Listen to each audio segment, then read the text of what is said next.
one of the best things you can do in negotiations is shut up.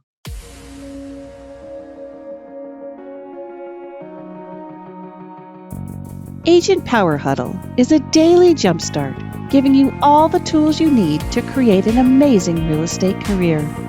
Led by top experts in the field, you'll learn how to sell more houses in less time while creating the life you want. Welcome to the Agent Power Huddle. Okay, so I think I'm supposed to just run the show from the beginning. So how's everyone doing today? It's all you. Yeah, I appreciate that. I thank everybody for being here. First of all, I know there are probably 5 or 6 different other Zoom calls that you could be on. Also, anyone who's watching this in the future on the recordings, if you could just message me on Facebook to let me know you watched it, that would make me feel good because I'm kind of woo-woo and I like to know that I'm helping people in the metaverse, if that makes sense, right? I wanted to talk about negotiations, mostly because I think right now it is a timely subject. Especially in today's market, we actually have a lot of opportunities as real estate agents to negotiate. And it's actually one of the core things that our clients are hiring us for, right? For me, it's a lot of fun. I would say that negotiations are probably my third favorite part of real estate. Number one, always being the education bit, getting my clients to understand how everything kind of fits together. Number 2 is going to be showings. I'm kind of goofy that way. I actually like working with buyers. Number 3 is always negotiations. I just like to see how people kind of interact within those different, elements. And every now and then we're able to pull something over to help somebody get a better end result, which is, again, why people hire us as real estate agents. If you look at why buyers and sellers say they decided to hire a real estate agent, negotiating them a good deal, whether it's on the purchase or the sale, is what they're going to tell you. And, I think there's a lot of really great agents out there that are great at marketing, but aren't necessarily great at being real estate agents. I like to be both, right? I like to be great at actually helping my clients with both marketing their homes. I also like to be really good at marketing at negotiations as well. So I want to get this chat out of the way so I can see my notes. I do apologize in advance as well. I'm still working on the audio here as I just set up my home office last week. So if you hear any bumping or anything like that, I am working on that.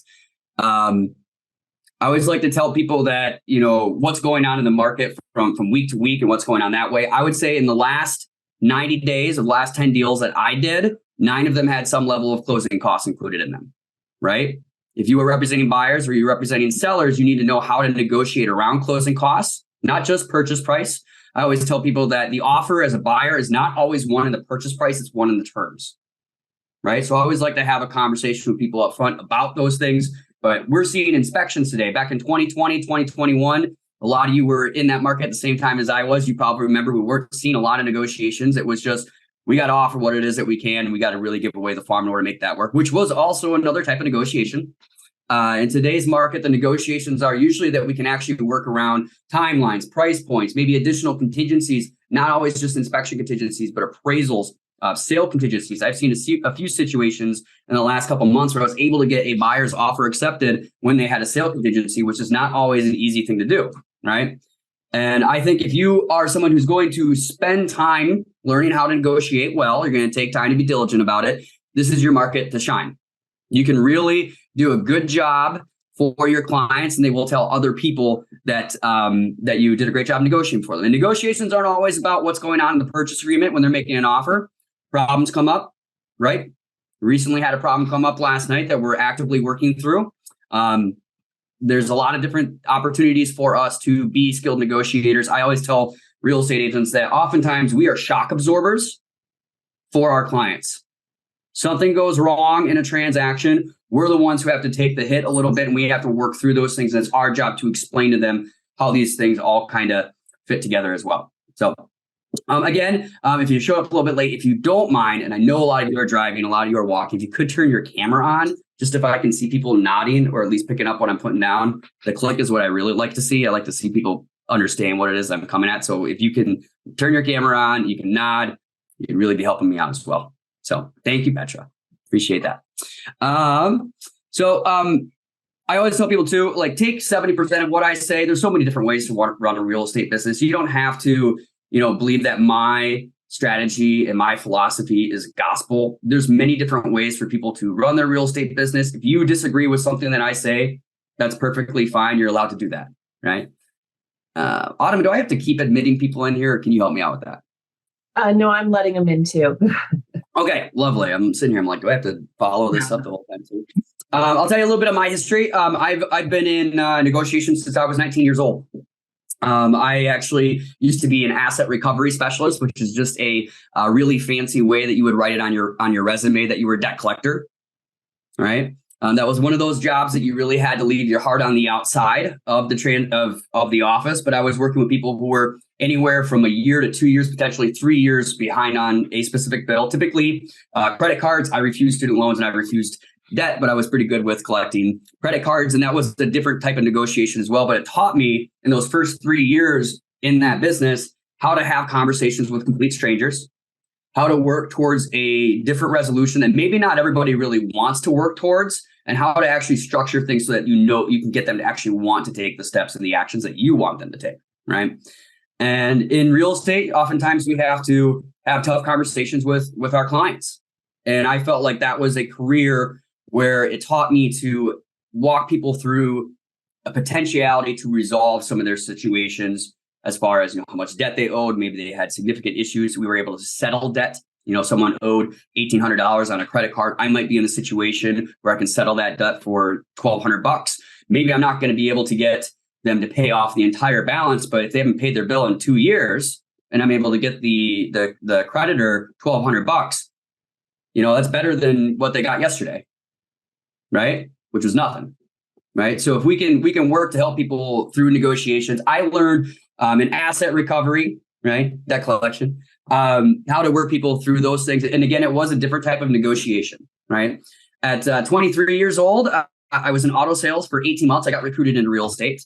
I learned a lot in auto sales as well. I will also tell everybody here, if you are looking to buy a new car, I always encourage people to look at the certified, pre-owned, used vehicles. I can usually get you a better deal if I was in auto sales still and you were in front of me. I could usually get you a better deal on a used car with a better warranty. And oftentimes I'm making more money too. Because if you think about it from a new car standpoint, they're competing with the dealership just down the road that's selling the exact same car. They don't have a lot of profit there, right?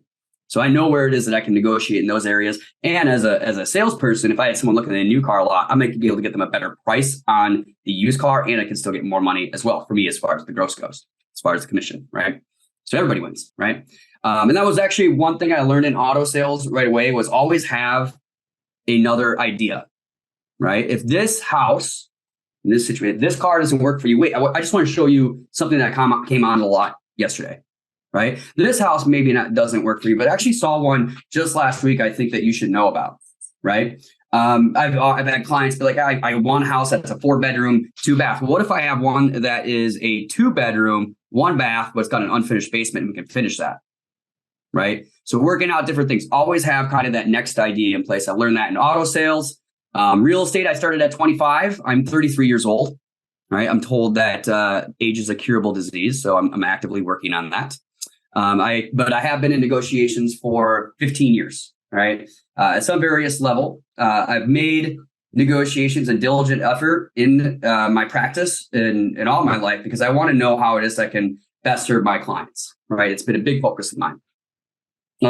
In today's meeting, I'm going to be talking about mostly the book, Getting to Yes, which has anyone ever read this book before? Everyone heard of Getting to Yes? I see some nodding heads. This is a book, and if you look at my books, they are just like, I have notes everywhere, all over all my books. All my books are like this. But this is actually a really great foundational book for anyone who wants to understand negotiations and how to do it in an effective way where everybody can feel like they're actually coming out in a better situation, right? In this book, they talk about the difference between positional marketing, positional negotiations and principled negotiations, right? So we're going to be talking about is principled negotiations. I'm sure some of you can think of situations in your career or maybe in your life where someone was really dead set on a specific position. I'm not going to come down less than $500,000. I'm not going to sell my house for less than $500,000. Not going to happen, right? That's a position. That's like, I'm not doing it, right? Maybe there's a way that we can work it out where they're still going to get maybe the next house, which is the bigger focus. So we're actually going to be focusing on some other things aside from just the position of where people want. Buyers want to get the best price. Sellers want to make sure that they're getting the best sales price for their home. Our job is to try to make it so that everybody gets what it is they need. And we're looking at different things. So the four basic principles of principal negotiation are people, interest, options, criteria, right? Number one is we have to separate the people from the problem. I'm sure some of you have been in situations where, a client got emotional about something. I can't believe that they want to take my mirror that I paid to have installed in my bathroom. It's a $20 mirror, right? People get emotional about really, really weird things. Our job is to help them start treating this like a business transaction. We have to separate the people from the problem. The problem here is that we want to sell our house. The problem here is that we want to buy this house, right? Now, number two part of that is interest, right? And we're looking for both shared and different interests. If you are a buyer, both a buyer and a seller have a shared interest in that they want to close on the sale of the house, right? We all want to get to closing, right? That's a shared interest, right? Our different interests are a buyer wants to get a lower sales price, seller wants to get a higher sales price, right? But there are additional things that I talk to people about with interest as well. There are, especially for our clients, there are known interests. And then there are unknown interests. A lot of buyers don't know really what it is that they should actually be focusing on, right? So there's a lot of different things that go into that. Our job is to really bring those things to the forefront in those conversations. Maybe I'm not going to be able to get you $20,000 off this purchase price, but maybe I'm able to get a situation where we can get some level of seller's contributions towards your closing costs. Your out-of-pocket expenses are less. You're able to get a better situation on the purchase overall. In today's market, when I'm talking to buyers, you have a really good opportunity of buying a house for anywhere between 3 and 5% down, and in some situations, $1,000 out of pocket with different financing options if you can get a grant or some sort of interest-free loan that's being offered to you right now. Back in 2020, 2021, when people were offering $20,000 over asking, 10,000 appraisal gap coverage, full appraisal gap coverages, that wasn't happening. People were spending probably 3 times as much money to buy the exact same house they are today. Yes, your payment is more expensive, but there's a lot of buyers that right now have taken their foot off the gas. And I personally believe when interest rates go down 1 to 2%, which at some point in the future they will, it's going to be a bloodbath out there. Those buyers who are waiting right now are going to be in a much worse situation, I feel, when rates drop than what they would be today, even at the higher interest rates. That is my personal opinion. I represent a lot of buyers, so I like to think that I have a little bit of authority on this, right? But my buyers who are purchasing right now, they are going to come out well ahead. And I just want to make sure that we are setting ourselves up in a situation where we can help them get at what they need. And we can show them that this isn't always about price. It's not always about getting the payment right. Sometimes it's about making sure that you're able to get something without it being super competitive. How many buyers were you representing in 2020 and 2021 who are struggling to get offers accepted if they had to sell their house? Those people are the ones that you should be talking to today about how these things work. You might not get everything that you want for the sale of your home. You might not get $20,000, $30,000 over asking for your home, but you got a lot of equity in your home right now. I can virtually guarantee it if you have owned your house for 4 years, right? 4 years or more, you are probably sitting on a substantial amount of equity, right? You might not get everything that you think that your house is worth today, but you want to know what? You're probably going to be buying in the same market too. And most people, not always, some people are downsizing, but a lot of people are upsizing and they're going to be purchasing in that same market, right? So I just feel there's a lot of opportunities for buyers right now and sellers as well if you do it right, because we're all kind of working together on the same thing. A seller becomes a buyer, typically, right? So always separate the people from the problem. We want to make sure that we keep emotions out of it as much as we can.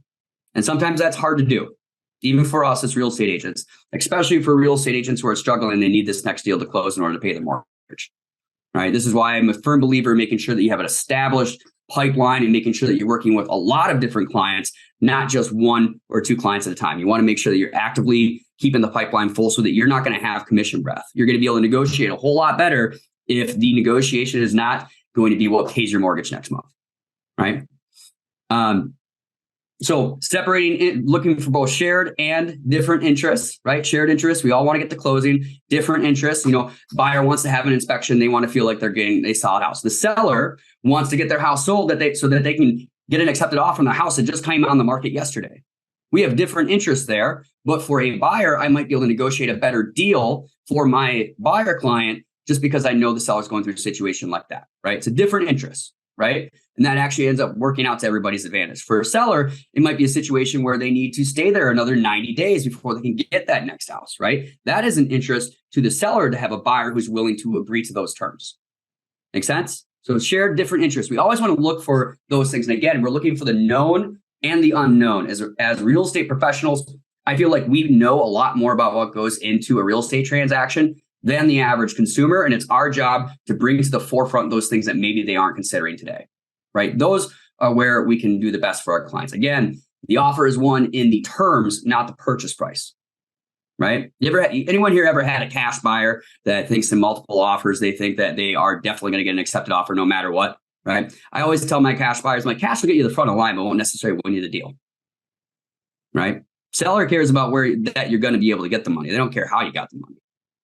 I used to run in that auto sales all the time. Well, I'll pay cash. I'm like, I'd rather you finance anyways. I get paid if the loan officer gets you to, or the finance guy gets you to do a deal, right?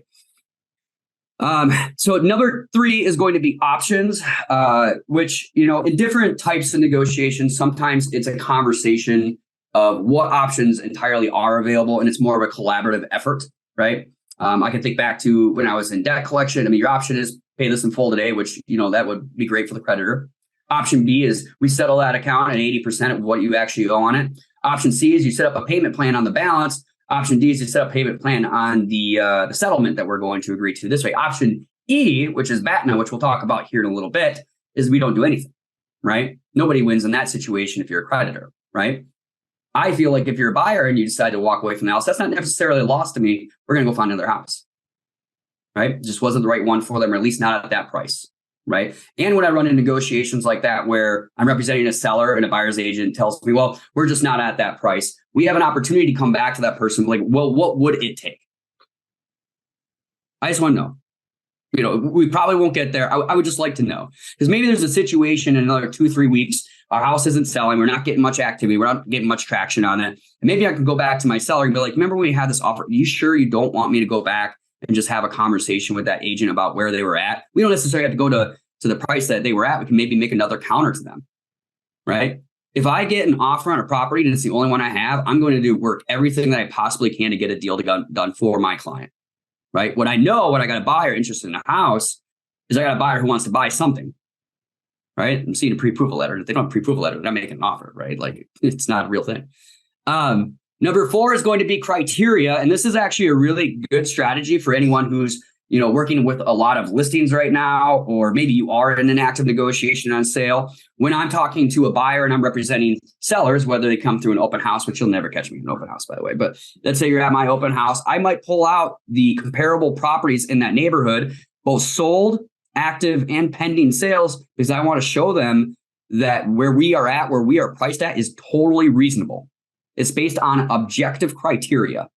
RPR, you think about what you can do with artificial intelligence nowadays to make sure that you're showing people market trends. I always will use previous experiences when I have problems come up in a transaction. Well, hey, this is something that we worked out in the past.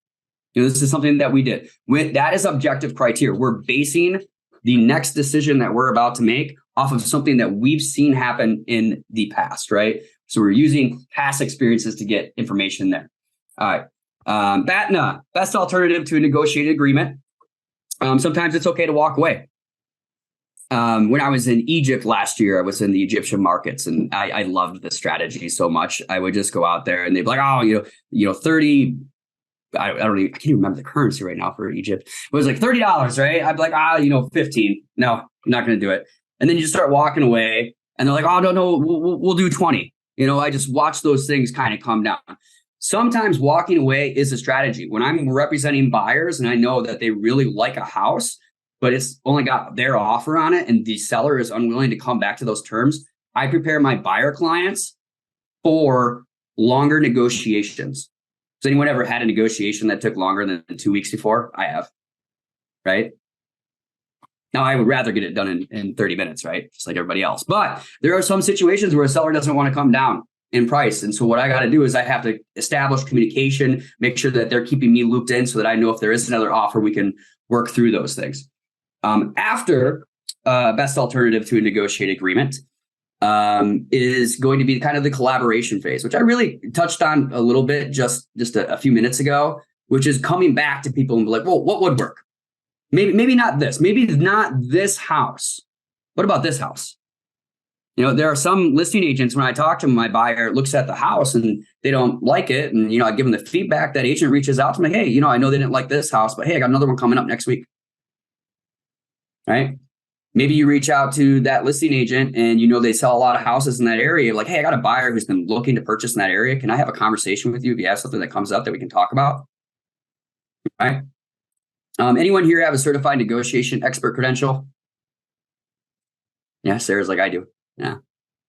I do as well. I do not have the MCNE, but what I loved most about that credential was that it talked about how negotiators do 6 times more research. The expert negotiators do 6 times more research than amateurs, right? Now, that doesn't mean you have to put 6 times more effort, six times more time into it, right? Like, as you keep doing these things, you will learn how to be more specific on where to look. And again, artificial intelligence today is a really, really great tool. If I'm making a lower offer on the sale of a property on behalf of one of my buyer clients, I'm probably going to be looking at the comparable properties in that neighborhood, and I'm going to include that with my offer. It's objective criteria, right? I might include market trends. Yes, your house may have been worth this 3 months ago, when things were still selling with 5-6 offers on it. Not happening right now. In today's market, this might be the best offer you get. If you've ever been in a situation in multiple offers, how many were telling the listing agent, hey, if we're $2,000, $5,000 apart, could you just let me know? I don't want my buyer to miss out on a house over $2,000, right? Now, you don't always want to give those things away. And that's the interesting thing with real estate as far as negotiations goes. Like, we are very limited to what our buyers and sellers allow us to do, right? And I ask people to be, receptive of that as well, especially when you are in negotiations with an agent on the other side and maybe they do something that you don't agree with, right? You don't agree that they did this. And again, we're trying to separate the people from the problem. The listing agent has their constituents that they are going to. The buyer's agent has their constituents that they are working with. They're not always in control of the negotiations, right? We do the best we can with the cards that we are dealt. Right? I can't believe that your buyer did. I can't believe that you did this, Alex. So, like, are you serious? Like, I actually personally, you would probably never tell the listing agent, but I actually showed the comps to my buyer too. And yeah, you're right. They're not being correct. Sometimes we have to have those negotiations with our clients too, right? Like, if you offer this amount, you will not get an accepted offer. Back when multiple offers were happening, people were like, well, could we just try for $10,000 under asking? See what they say? Well, they'll say nothing. Is what they're going to do. Nothing at all. They're not going to even respond to us. So I also, when I'm engaging with other agents out there, I try to make it a fun experience. We are not on opposing sides all the time. In many ways, we are working together to make sure that this all happens at the same time. I'm sure many of you had situations in the past where you had a problem come up in a transaction, and the agent on the other side got emotional and just wasn't helpful at all. It was like super difficult to work through things. And then you've had bigger problems happen on another transaction. And then the agent on the other side is super easy to work with, is working to have solutions. Or you might even have a situation where you're canceling a purchase agreement with that agent, and they still thank you for all the efforts that you put in. If you can have that level of relationship and that kind of reputation with other agents in the city, doesn't matter how many haters you got. The ones that have worked with you are going to come out and they're going to say, no, I worked with that person and they were not like that at all. When I am in negotiations with my clients, I'm clear. I can break down exactly what an offer looks like in probably 20 seconds. We're offering $420,000. There's an 8-day inspection contingency. We have $3,000 earnest money, and we're going to be closing on October 18th. Right? I can tell the seller exactly what that is. When I submit an offer on behalf of a buyer, there's an email breakdown of everything. Purchase price, minus concessions, minus home warranty, net to seller. Additional details, who it's pre-approved with, what the down payment is, inspections, any different things that could go into there, arbitration, miscellaneous little things. And I always end every offer when I send it off with all my clients receive a 60 to 90 minute overview of everything to expect before we even go look at houses. I assure you that if you accept my client's offer, they are completely prepared to perform on every term of this agreement. Now, if I say that and you see that as a listing agent, you're comparing apples to apples to another offer exactly the same. The other one just sent over a PDF file. Gosh, if you're lucky, you get it in one PDF file. Actually, I've had situations where like agents will just like send me the signature pages. Is this a thing? Yeah, just make sure it's clean, right? I like to be clear, concise, and I like to have it clean. I don't like seeing mistakes on anybody's purchase agreement. We are all capable of making mistakes. You know, I personally missed boxes even within the last few months, right? But I always like to have my offers look super clean so that when the agent on the other side is looking it over, they can be like, look, this offer, super clean. This one over here was full of mistakes. This person probably knows what they're doing just a little bit more. The negotiation doesn't always start when the offer is happening either. It starts with the establishing of the relationship that you're having with a person on the other side, right? We don't call people right away and like, here's our offer. You want to get a little bit more details as to what's going on, right? Typically, today's market anyways, not in 2020. 2020 was like, let's throw this up against the wall, see what happens. But I like my offers to be clean. I like to be clear and I like to be concise. I also like to see offers in writing. I do not like verbal offers personally. I would if I have someone who calls me, it's like, hey, do you think your seller would do this? I'm like, could you go ahead and put that in an offer for me and I will present it to the seller? Because if you put that in writing, I have something tangible. I can bring to my seller and be like, hey, you know what? This is the offer. This is terms. If you sign here, your house is sold. When it's staring you in the face that you have the possibility of getting your house sold, maybe you've been on the market for a while, maybe it's not everything you want, you might take that offer. You'd be surprised what people are willing to do, right? Sometimes you just got to ask. Same thing with buyers too. If I get a counter offer, what would you? I actually, one mistake I'll tell you I made many mistakes, but one mistake I made in 2017 is I had a listing agent call me when I was representing a buyer. He's like, hey, can your buyer do $5,000 more? Well, let me call my buyer. And my buyer's like, oh yeah, we'll do it. So I wrote the counter offer for my buyer, increasing my buyer's offer by $5,000. My buyer was okay with it. They made the decision. I presented a verbal offer, but maybe it would have been better for me to ask that listing agent, like, hey, could you just put that in writing for me? And then I will present it. Because maybe that seller would have sold for less, right? We make mistakes, we learn from them, right? Made me a better agent, right? I don't know if that was necessarily what happened, right? Gosh, there was one other thing I was going to talk about with that. I totally lost it, right? But yes, I think part of it is, it's great to work with agents who can be calm, cool, and collected, even when things are high strung, right? And if you can be that agent when something problematic comes up, you can be like, well, let's not get emotional here. Your interest is this. My seller's interest is this. We just want to make sure that we understand where those. Sometimes it's great to just talk about what your interests are with the person on the other side of the transaction. If they know what's important to you and you know what's important to them, you might be able to come to some agreement or some terms that actually works better for everyone. Again, the offer is one in the terms, not the price. All right. I'll give you a couple little key tips that I use sometimes. If I run into someone who does get emotional with me, and maybe they accuse me or they accuse my seller of something, I think it's a really great strategy to ask the person on the other side to please repeat themselves. Very few people will want to seem foolish by repeating themselves after having said something negative. Very few people will want to do that. I'm sorry, could you repeat that for me? One of the key tip I learned in debt collection, honestly, my great mentors, Nikita told me this. He said, Alex, you're too smart. You got to be dumber than the person you're talking to. Some situations, that's the case. But I'm confused. Why is this important?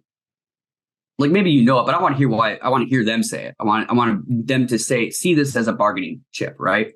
Other things would be anchors, setting thing on one end and then settling at a different point. I did this recently. I was renegotiating my Sirius XM because I like to do road trips, right?